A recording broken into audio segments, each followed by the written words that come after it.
Hello everyone, welcome to my channel. My name is Sarah, owner of Benson Equestrian, and I've been working in the equine industry since I was just mucking stalls at age 14, all the way up to running my own program. I'm now 33 years old. I have stepped away from doing lessons and training full time, but let's talk about some of the things that I've learned. So what I want to dive into today is marketing for an equine business. You've just got your LLC, you have the facility, you have the horses, now you just need the clients. So what are the best avenues to go for marketing? What are the things that maybe don't work so much? Let me tell you about the things that worked or didn't work for me. So for starters, one thing that I did that was successful was posting an ad. Like I would make a cute little flyer for free in Canva using canva.com. And then I would post in like Facebook yard sale groups and Facebook like parent groups, after school activity groups, things like that. So what I found is that if you're gonna post in like an equine related group, it may not really work for you because typically whoever is in those equine related groups, those horse groups on Facebook that are posting and seeing the posts, are horse people already who either already own and board somewhere, they already take lessons somewhere, or maybe they even own a facility. So that's really not your key, that's really not the audience that you're trying to reach. You're trying to reach new people.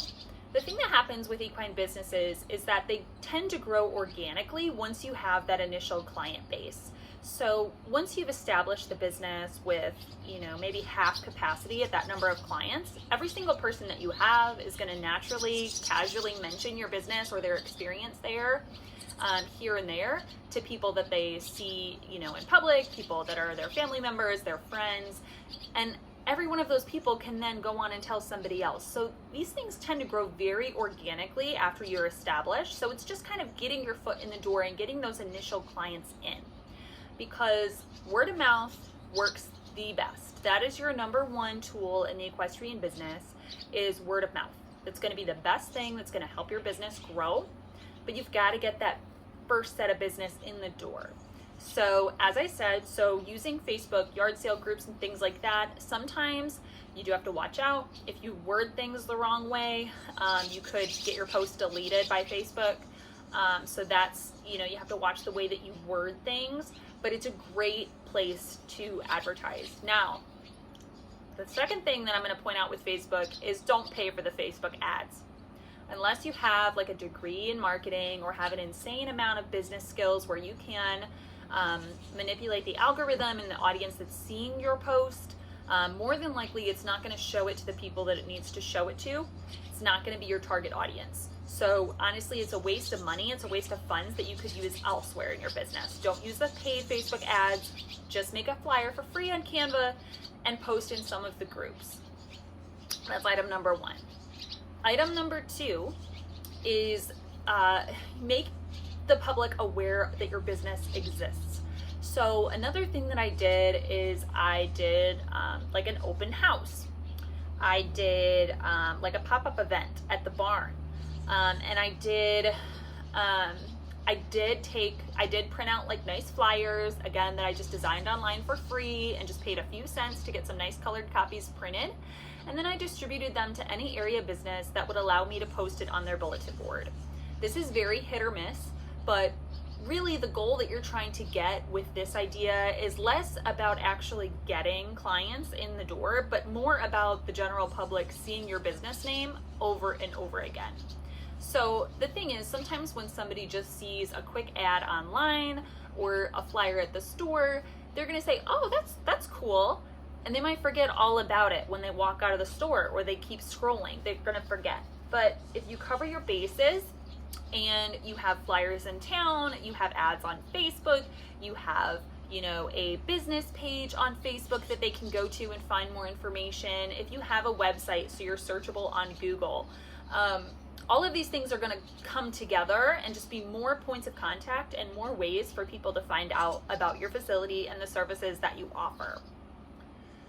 A third thing that I did that was really beneficial for my business was I connected with my area schools, specifically like the middle and high schools. And so what I was able to do is when kids come home from school, they often come home with flyers of all sorts for like 4-H and Girl Scouts and other activities, especially like summer activities that kids can do. And so what I did was I contacted my local schools, the ones that were closest to the facility, and I got with them and talked to some of the administration members, and they let me do like a little table at a school event that they were having, and I was able to go with kids and we were able to talk to prospective clients about what we do and what we offer.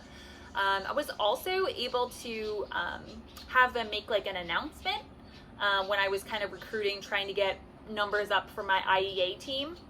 And also an IEA team is actually a great way to kind of get your foot in the door with a school.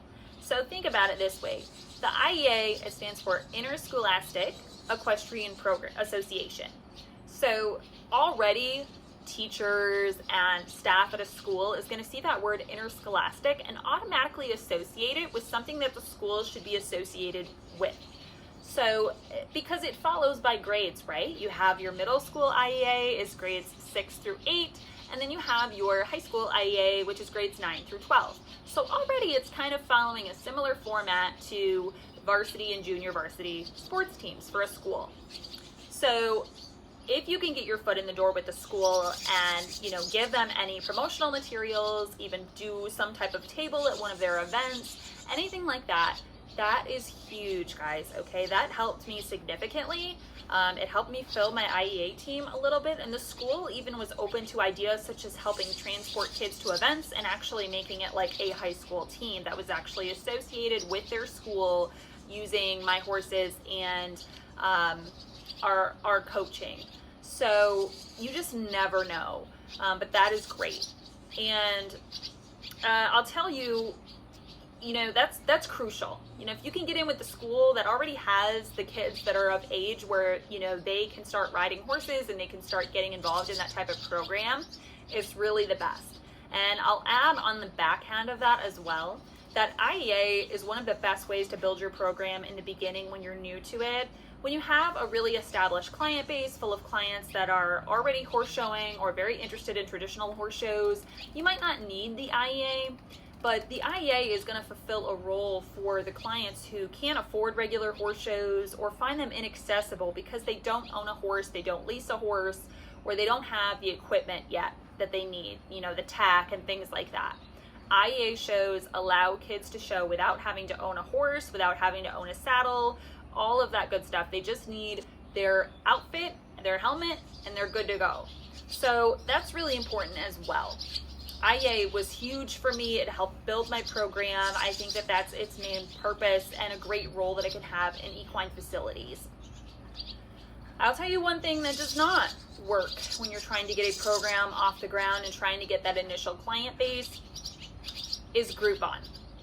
If you are thinking of running a Groupon promotion, I'm going to ask you to be very, very careful about that. And the reason being, typically people that are on Groupon that are looking for, a barn to ride at, or they're looking, to get involved with horses, typically the people that are on Groupon are the people that are kind of like, maybe they're stopping in the area for a weekend and they want something fun to do.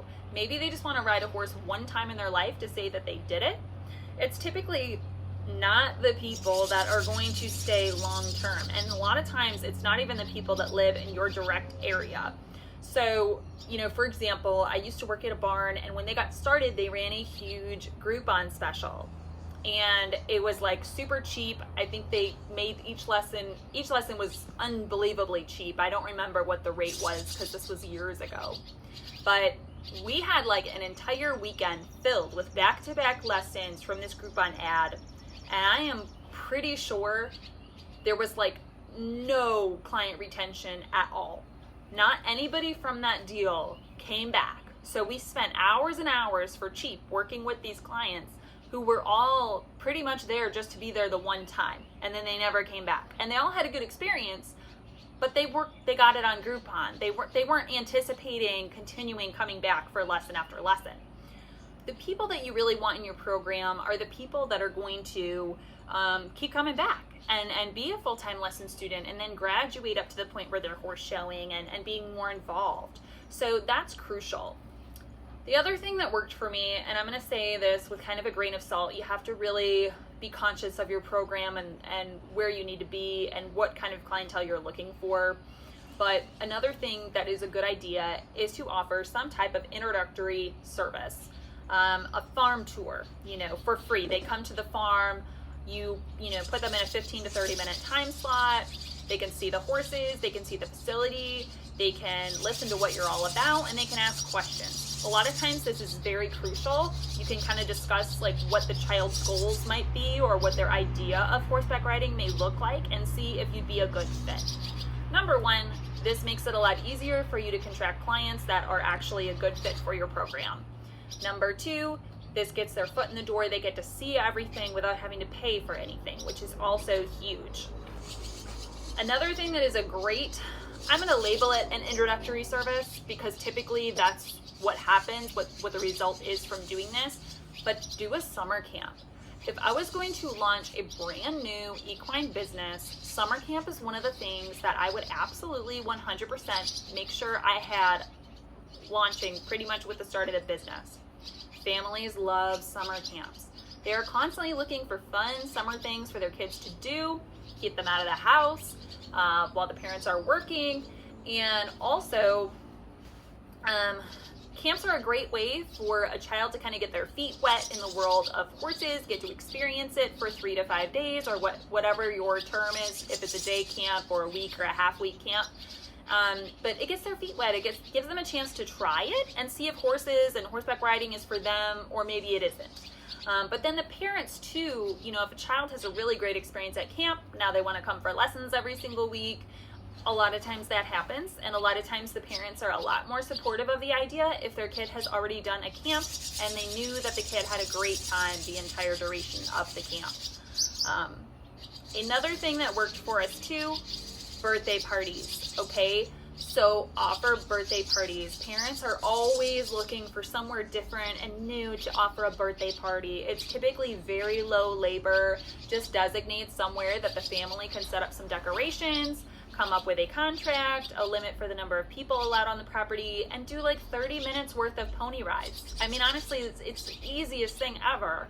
And usually you can charge like a decent rate for it. And if you have like, say, your birthday guest comes, they bring 10 friends. Great, that's potentially, with parents coming too, that's potentially like up to 30 people that get exposed to your facility. You're still getting paid for your time, and who knows, like somebody that got a pony ride at the party might be coming for a lesson. Usually you can, retain, 1 to 2 people from a birthday party. Usually you can at least grab like 10-20% of people might be interested and come back for more and more services. So these are some really good ways to build that kind of client base. Again, just to recap a little bit, not the paid Facebook advertisements. We don't like those, but we do like posting on Facebook for free.